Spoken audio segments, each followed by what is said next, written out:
dengan rakan kita di sana nanti. Tapi untuk ketika ini, kita akan bawakan topik yang kita wawarkan tadi, iaitu tumpuan dan fokus kepada ekonomi PMKS. Rata-rata ramai yang tidak sedar bahawa banyak daripada rakyat Malaysia berkecimpung dalam industri-industri kecil, sederhana dan mikro. Jadi untuk itu kita bersama dengan tetamu kita secara maya, Profesor Madya Dr. Aida Aris, Pengarah Pusat Keusahawanan dan Pembangunan Pelajar Universiti Malaya untuk bincangkan tentang apakah yang harus diberi tumpuan oleh kerajaan perpaduan ini dalam membantu pengusaha-pengusaha mikro, kecil dan sederhana. Okey, Prof. Madya Dr. Aida Aris, Assalamualaikum, selamat pagi. Waalaikumsalam warahmatullahi. Ya, selamat pagi. Okey, saudara Terence, saudari Syuhaida. Selamat pagi. Okey, kita bercakap berkenaan dengan fokus ekonomi PMKS ini. Ia yang Amat Berhormat Datuk Seri Anwar Ibrahim selaku Perdana Menteri menyatakan banyak kali ingin meningkatkan kos sara hidup rakyat Malaysia. Jadi rakyat Malaysia mengurangkan meningkatkan pendapatan, mengurangkan kos sara hidup. Ialah bila cakap berkenaan rakyat Malaysia ini tidak terkecualilah mereka dalam golongan PMKS itu. Jadi apakah antara tumpuan-tumpuan utama yang boleh diberikan untuk memastikan agar golongan PMKS ini sentiasa terbela dan boleh meneruskan perniagaan mereka seperti sedia kala? Ya, baik. Bismillahirrahmanirrahim. Assalamualaikum kepada penonton Selamat Pagi Malaysia pagi ini. Terima kasih RTM kerana menjemput saya. Ya, topik PMKS ni mungkin belum begitu diperbincangkan sangat ya sejak kita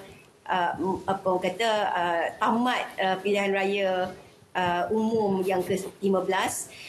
Walau bagaimanapun sesetengah isu yang banyak dibahaskan pada ketika ini memang secara langsung atau secara tidak langsung mempunyai kesan ataupun implikasi kepada PMKS.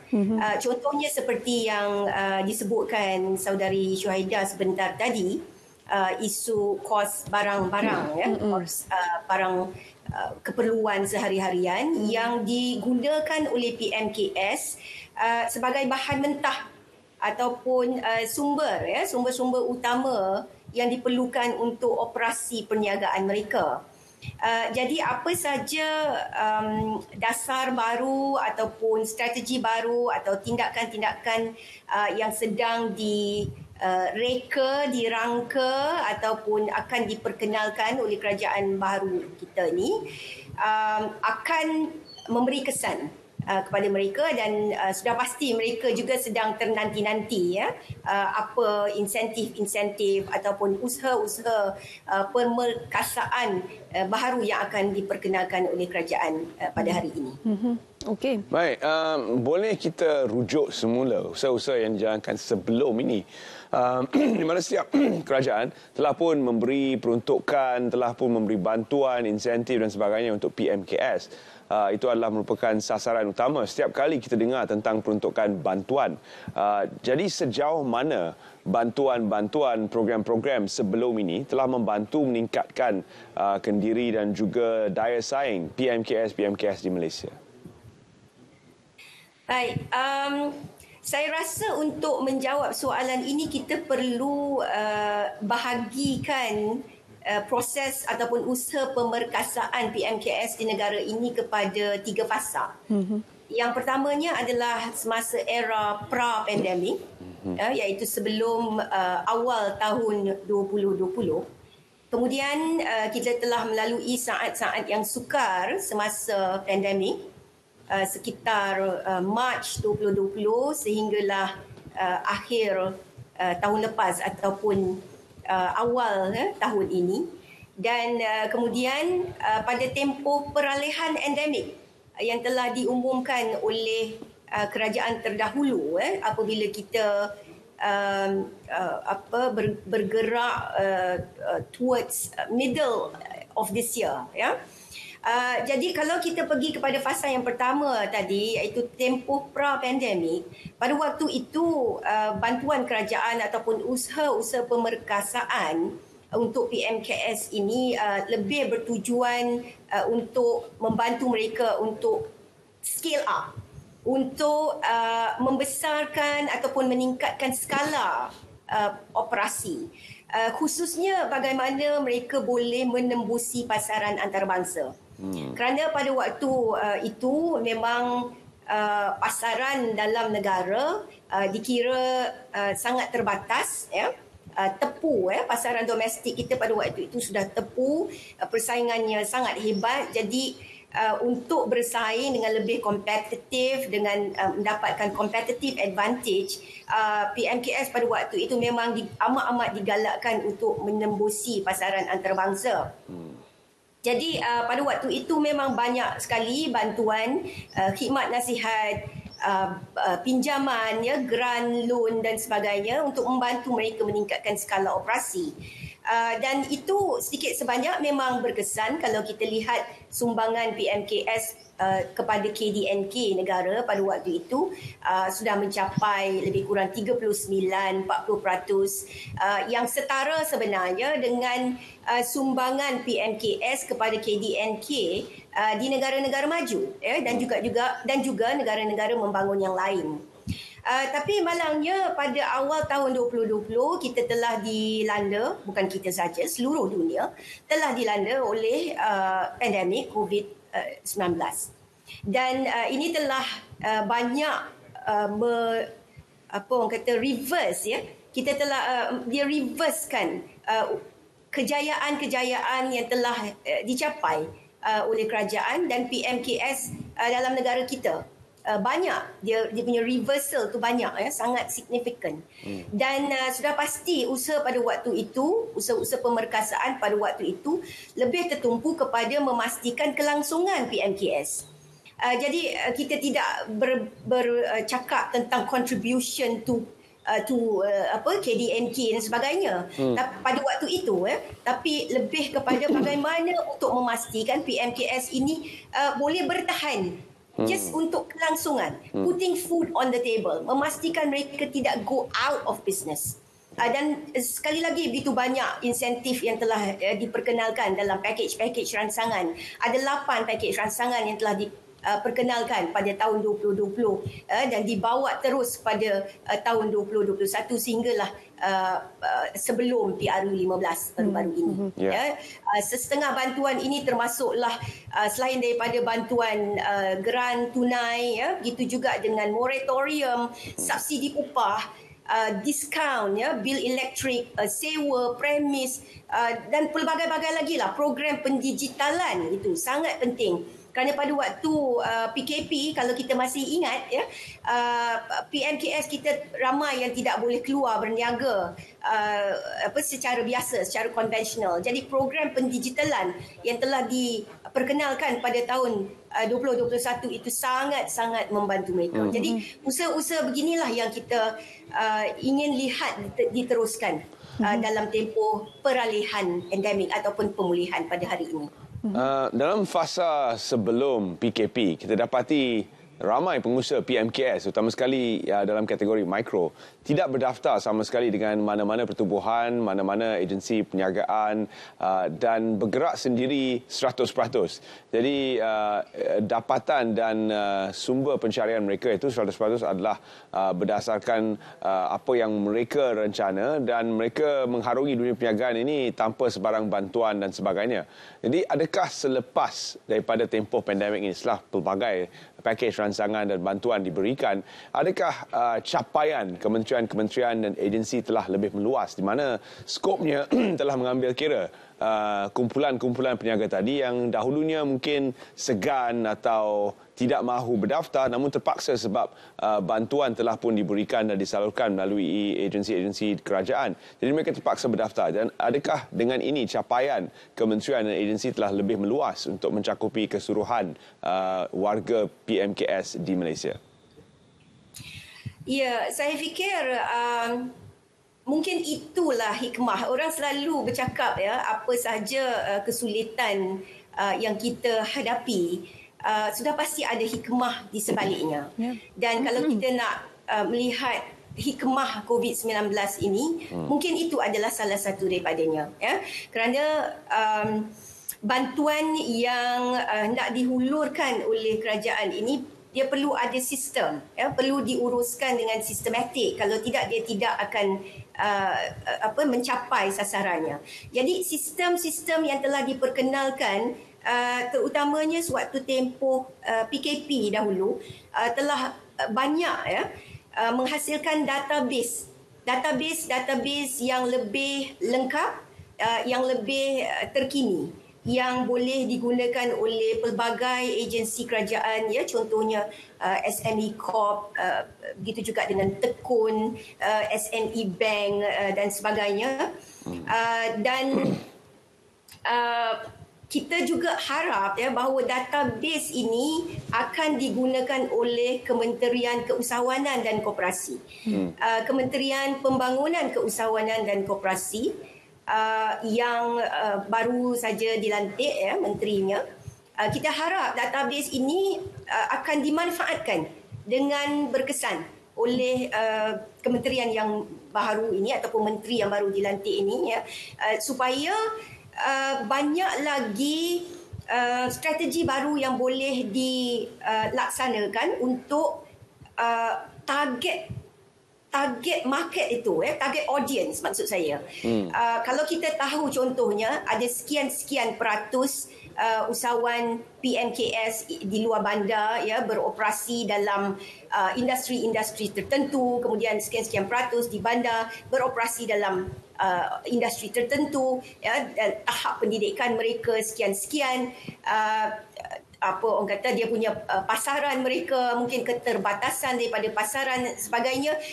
Kita harap dengan database yang baru ini boleh kita membantu menteri kita yang baru ini untuk melaksanakan strategi yang lebih berkesan untuk target audience yang hendak disasarkan. PKP juga zaman kreatif, semuanya diletak cheese. Itulah Kropo cheese. Sebelum PKP pun banyak ada sebenarnya cheese ni. Dia perkataan viral je cheese, dia combo. Tapi ialah dia ikut trend lah kan perniagaan dia. Tapi sekarang cheese pun dah kurang sikit lah kalau dibandingkan dulu pergi pasar malam je viral cheese, bertambah cheese ke apa-apa cheese lah kan. Semua punya cheese. Lepas tu dalam topik lain lah kalau itu makan cheese banyak sangat tu. Prof, tapi itu point yang sangat bagus saudari Syuhaida. Saya rasa PMKS kita memang perlu terus menimba ilmu sebenarnya, meningkatkan ilmu dan aplikasi teknologi supaya mereka boleh diversify. Kita tak mahu PMKS kita semua tertumpu dan bersaing dalam industri yang sama. Mereka perlu terus menimba ilmu dan menggunakan apa yang kita panggil sebagai Blue Ocean Strategy untuk cuba menembusi pasaran-pasaran yang kurang persaingan. Pandangan Prof sendiri lah bila cakap berkenaan trend ni kan, PMKS ni dia ikut trend kan, macam saya cakap tadi cheese kan.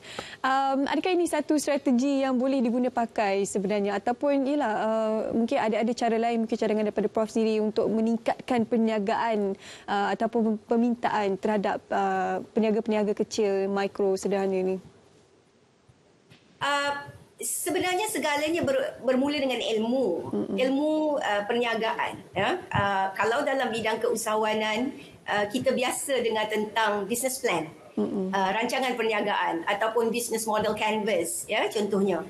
Jadi semasa kita ataupun semasa usahawan ingin mencari idea baru untuk memulakan sesuatu perniagaan, mereka seharusnya mengambil ataupun menimba ilmu terlebih dahulu bagaimana untuk menyediakan pelan perniagaan yang kukuh. Jadi dalam proses menyediakan pelan perniagaan itu begitu banyak sekali orang kata teknik-teknik yang boleh dipelajari bagaimana untuk memastikan bahawa produk kita itu mempunyai permintaan. So setiap produk ataupun perkhidmatan yang hendak ditawarkan, kita perlu semak dahulu sama ada kita ada demand atau tidak, ada permintaan atau tidak. Baik. Dan begitu juga dengan tahap persaingan yang pada waktu ini wujud dalam persekitaran perniagaan itu. Baik. Jadi attendlah kursus, kena hadir kursus. Saya selalu memesan kepada usahawan-usahawan ataupun bakal-bakal usahawan, kalau mereka tidak orang kata tidak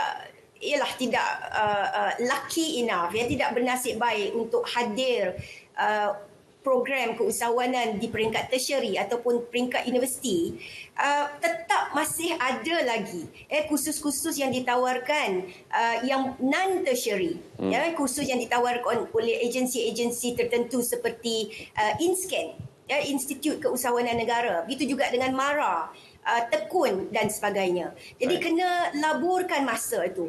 Kalau dalam sehari itu boleh berjam-jam kita ber-TikTok, ber-Facebook dan sebagainya, takkan tak boleh labur sedikit masa untuk menghadiri kursus-kursus seperti itu dan menimba ilmu yang sepatutnya. Baik, seterusnya kita tumpukan kepada kerajaan baru, kerajaan perpaduan.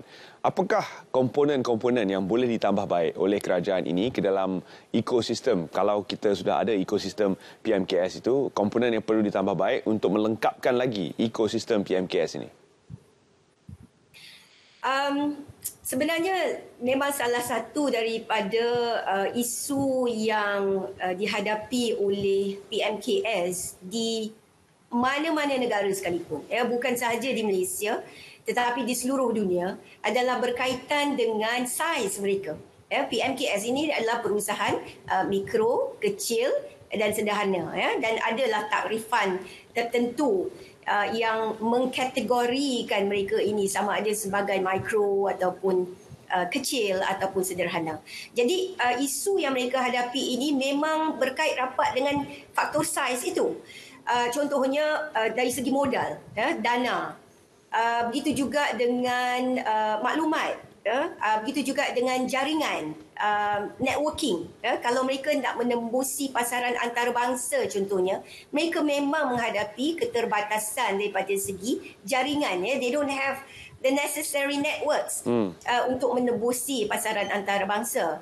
Tetapi itulah macam yang saya kata tadi, mungkin ada hikmahnya di sebalik COVID-19 ini.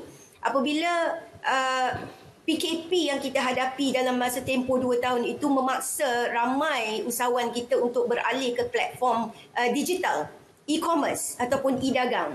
Mereka tidak ada pilihan, mereka perlu beralih. They had to transform to e-commerce. Dan kerana adanya platform e-commerce yang memang sedang giat, telah giat diperhebatkan sebenarnya sepanjang tempoh pandemik, daripada sejak 2020 hinggalah pada hari ini. Program seperti Jendela dan sebagainya. Dengan adanya platform sebegini, PMKS, ramai daripada kalangan usahawan PMKS kita pada hari ini yang telah berjaya menembusi pasaran antarabangsa tanpa perlu bergantung sangat kepada networking yang dibekalkan oleh kerajaan sebelum itu. Kalau dahulu, kalau networking itu mesti diwujudkan dalam bentuk expo. So usahawan kita perlu contohnya berdaftar dengan Matrade, mereka perlu pergi menyertai pameran-pameran dan sebagainya. Pada hari ini ramai dalam kalangan mereka ini yang tidak perlu lagi berbuat demikian. Mereka boleh saja cuba mendapatkan maklumat, cuba menembusi pasaran antarabangsa dengan menggunakan platform digital ataupun e-commerce. Dan kaedah ini juga banyak membantu mereka untuk mengatasi masalah modal. Kerana kalau untuk membuat jaringan contohnya ataupun untuk akses international markets itu secara fizikal, ia memang menelan kos yang sangat tinggi. Tapi melalui e-dagang ataupun e-commerce, kosnya telah turun secara mendadak. Jadi itu adalah sebahagian daripada ekosistem yang perlu diperhebatkan lagi. Di samping itu juga saya rasa ada beberapa lagi mungkin dari segi sistem sokongan, contohnya macam kita punya insolvency, jabatan insolvency. Ini memang satu isu yang sangat berat sebenarnya untuk usahawan. Kalau di negara-negara seperti Amerika Syarikat di mana startup rate-nya sangat tinggi, startup rate di USA contohnya adalah yang tertinggi di dunia. Kalau kita lihat dia punya sistem sokongan macam insolvency department, dia tidak begitu menghukum. Kalau kadar-kadar orang kata kes-kes insolvency dalam kalangan mereka yang berniaga, dia punya penalty itu tidak seberat yang usahawan kita alami di Malaysia. Jadi sistem sokongan juga sangat penting dalam ekosistem yang akan mungkin akan disemak semula, kita harap ya. Baik, Prof, ingin kita bertanya tentang keseragaman disebabkan kita lihat tanggungjawab untuk membantu PMKS ni terbahagi antara pelbagai kementerian dan sudah pasti ada program-program yang berjaya di bawah setiap satu kementerian ini, namun perlukah kita seragamkan semua sekali ke bawah satu kementerian ataupun satu agensi kerajaan untuk membantu PMKS, dan juga keseragaman yang sama di pihak bank. Pihak bank sentiasa mungkin dilihat sebagai membantu usahawan-usahawan PMKS, tapi akhirnya mereka juga adalah syarikat dan perlu membuat keuntungan dan kita tak pernah lihat bank rugi pun. Jadi apakah mungkin dasar yang boleh diperkenalkan untuk memberi keseragaman dalam membantu PMKS? Dari segi agensi, contohnya agensi-agensi yang memantau ataupun agensi-agensi pelaksana strategi yang melibatkan keusahawanan di Malaysia ni, memang secara ideal lah ya, kalau kita kita boleh katakan secara ideal kalau boleh semuanya diletak di bawah satu bumbung, itu memang sangat baik. Terutamanya bukan sahaja untuk keseragaman daripada segi pelaksanaan strategi itu, tetapi juga dari segi maklumat yang dikumpul, database yang saya sebut tadi ya, apabila dilakukan secara berpecah-pecah ataupun terpisah-pisah, biasanya maklumat itu sukar sekali untuk kita kumpulkan. Tetapi itu secara ideal. Kalau betul kita nak letak semuanya di bawah satu bumbung, iaitu Kementerian Pembangunan Keusahawanan dan Koperasi, maka kita akan dapati kementerian ini akan belun, ya. Dia perlu dibesarkan sampai jadi sangat tidak cost effective. Kerana kalau semuanya tidak dilakukan di bawah satu bumbung, they have to provide everything. Semua services ataupun semua apa orang kata dia punya fungsi, fungsi-fungsi yang tidak dilaksanakan tu, semuanya mereka perlu sediakan dan dia akan jadi satu kementerian yang sangat besar. Sebaliknya, kalau kita teruskan dengan sistem yang ada sekarang di mana kita berkongsi sumber, Kementerian Keusahawanan berkongsi sumber dengan Kementerian Pembangunan Luar Bandar contohnya, kalau untuk usahawan luar bandar. Kalau untuk dari segi pendidikan keusahawanan, berkongsi sumber dengan Kementerian Pengajian Tinggi, Kementerian Pendidikan. Begitu juga dengan kementerian lain seperti Kementerian Ekonomi dan sebagainya. Kalau ini dibuat, kalau ini dikongsi bersama, then it becomes more cost effective. Jadi kita perlu berhati-hati di situ. Baik, terima kasih kita ucapkan kerana sudi bersama kami dalam membantu kita sedikit sebanyak mengupas topik ini, dan sudah pasti kita akan bertemu bual lagi di masa hadapan setelah kerajaan bentangkan belanjawan baru. Terima kasih. Terima kasih kepada Profesor Mara Dr. Aida Aris selaku Pengarah Pusat Keusahawanan dan Pembangunan Pelajar Universiti Melaya untuk kita bercakap berkenaan topik kita hari ini, iaitu fokus kerajaan perpaduan untuk meningkatkan ekonomi PMKS. Kita nak bawa